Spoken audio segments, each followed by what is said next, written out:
Siamo col vice premier Matteo Salvini nella serata conclusiva della campagna elettorale per le regionali Friuli Venezia Giulia.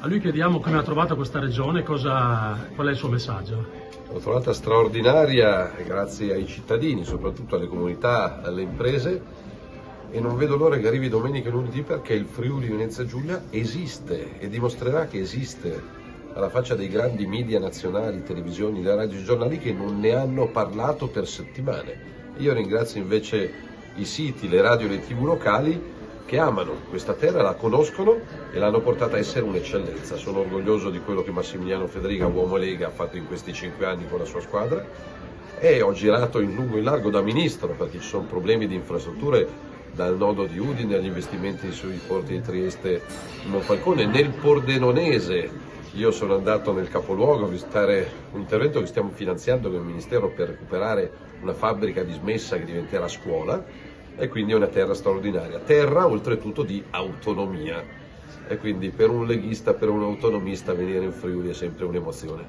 Ecco, 2 domande nazionali perché comunque vice premier, PNRR, cosa succede? Contiamo di spendere fino all'ultimo euro necessario perché sono soldi degli italiani, sicuramente ereditiamo su alcune voci di spesa qualche mese se non qualche anno di ritardo di chi c'era prima, però non sono abituato a lamentarmi di quello che non hanno fatto gli altri, ma da ministro sto dimostrando, ad esempio col nuovo codice degli appalti che permetterà di lavorare più velocemente, che se uno vuole fare una cosa la fa, quindi sono convinto che i soldi verranno spesi bene.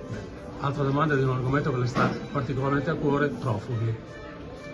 Io sono a processo perché ho difeso i confini e le regole e la tranquillità del mio paese. Friuli Venezia Giulia, terra di confine, terra di immigrazione, terra di accoglienza, però ci deve essere un limite, quindi stiamo facendo di tutto perché l'Europa non ci lasci soli, perché il confine di Trieste, il Ventimiglia di Lampedusa non è solo un confine italiano ma è un confine europeo, e quindi conto che venga chiuso il rubinetto perché altrimenti ci guadagnano solo i criminali. Ultima domanda, Ministro, per la Regione un messaggio finale per domenica? Andate a confermare il buon governo, perché tutti danno per scontato tanto abbiamo già vinto, tanto Federica ha vinto, tanto la Lega ha vinto. No, ogni singolo voto può fare la differenza.